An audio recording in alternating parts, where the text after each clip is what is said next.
Okay, we're on a roll today. This is the third video today. Third topic. Several videos. Okay. 1, 2, I'll stop it. 111. Okay. We're going to talk today about domestic violence. And we're also going to talk about why clocks make us so angry. Clocks are beautiful, they really are, but they make a lot of noise. Okay. So my friend is done chiming, telling me it's 1 o'clock. We'll begin. Okay. First and foremost, domestic violence. I'm going to talk about the most important thing first. I'm not going to screw around with it. If, and self-defense, all laws apply in domestic violence more so.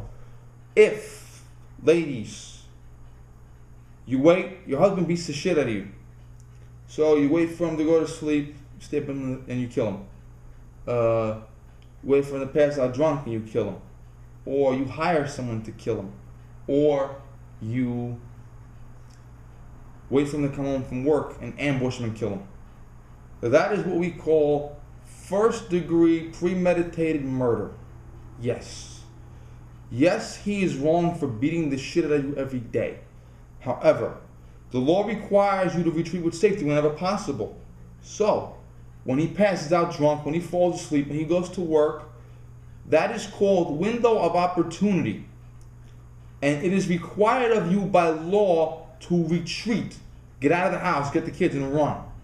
If you kill him like that, that is murder.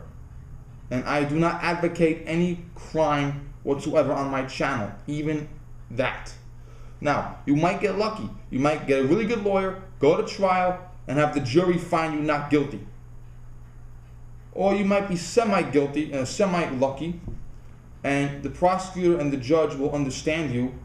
They will allow you to plead guilty to involuntary manslaughter. You'll be a convicted felon. You'll serve 10 years of probation without a day in jail or prison. Or you might be not lucky at all. You might go to trial. The jury won't sympathize with you, and they will put you in prison for life without parole. Do not murder your abusive spouse in cold blood. It is illegal, and he becomes a martyr, and you go to prison for it.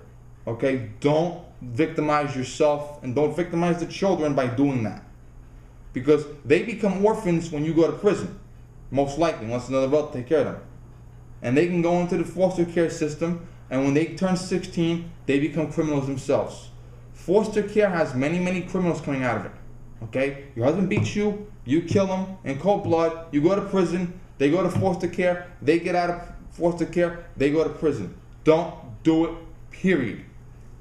Okay, now we're going to talk about what gives me the right to talk about domestic violence. Where do I get this right? Okay, first and foremost, in summer of 2008, I needed to do my internship, my associate's degree. And I got to work with my mother's union vice president. My mother is a civilian employee for the police. Her union vice president is a court liaison. And I got to work in her office. And I spent a lot of time in criminal court. And let me tell you right now, I will tell you this first and foremost. Every single day I went to criminal court, I saw at least one act of domestic violence. And I am here to tell you that they are not fooling around. Domestic violence is some of the nastiest shit in the world. The worst fights, the worst murders, the worst anything comes from domestic violence. Very sensitive, very violent. It's very irreproachable. Okay?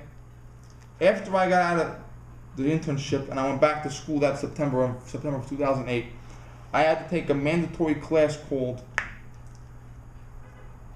Principles of Investigation. What that is that's a detective class, and it's taught by my friend, the Virginia State Trooper.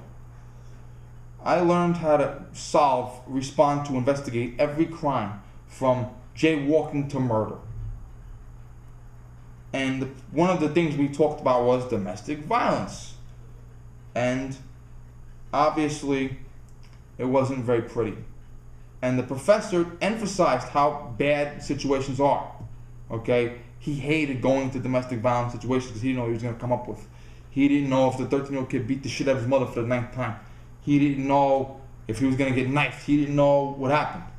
And when he responded to domestic violence, he said right off the bat, go in with as many cops as possible. If you see a domestic violence situation, you'll see 12 cops coming to deal with it. I'm not even joking. It's very, very nasty. Very violent, very personal. And one aspect of domestic violence, how many times does the victim fight the cops? Cops come over the house, see the suspect beating the shit out of the victim, grab the suspect, restrain them, and the victim hits the cops. Mind your own business. It happens. Very, very nasty aspect of life. Okay, after that aspect, after that class was over, in January of 2009, I did my seminar class, which is it's a composite class of all your other classes. And the professor was a full-time Iona professor. She has a doctorate in criminal justice and a minor in psychology. She's worked with sex offenders, worked with sex victims, she's worked with SVU, and she said domestic violence is pretty fucking nasty. And she talked about a lot of things I don't want to get into, but sex abuse with parents, abuse kids, it's all very, very nasty, sensitive shit. And she allowed us to do a term paper on any topic we wanted. And I chose my topic, domestic violence. And I did the history of mandatory arrest and mandatory prosecution. I got an A. Okay? Domestic violence is very, very nasty.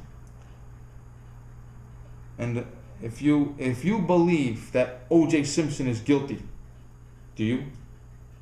If you believe O.J. Simpson is guilty of murdering his wife and her friend, that gives you an idea of how bad domestic violence can be. If you've seen Rihanna, the photographs of her, that gives you an idea how bad they can be. Now, I saw Rihanna on 2020 twice. One occasion, she was talking about the incident. Another occasion, she was talking about video responses. There were people on YouTube that came on talking about Rihanna. She must have done something to justify Chris Brown beating the shit out of her. He had to have a very good reason for beating the shit out of her. I'm here to tell you that that is wrong. I'm telling you it's wrong right now. Okay? In reality, you want to know about domestic violence? It happens for nothing. Okay? The guy comes home from work. He's worked 10 hours. His wife tells him, honey, dinner's going to be late because I was busy doing this and that. He punched her in the face and breaks her nose. Woman. Her husband buys groceries. He got skim milk and not fat-free milk. She bashes him in the head with a beer bottle. Lady tells her 13-year-old granddaughter she can't have her allowance because she didn't clean her room. 13-year-old granddaughter throws it on a flight of stairs. The nastiest, most horrific domestic violence fights happen for nothing.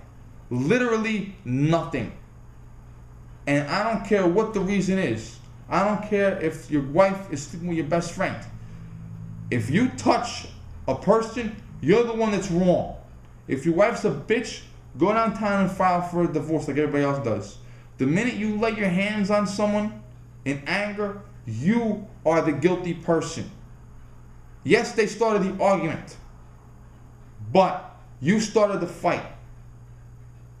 Okay, I'm going to cut now because I think I'm on like 9 minutes. I'm going to cut now, and I'm going to get into some other things.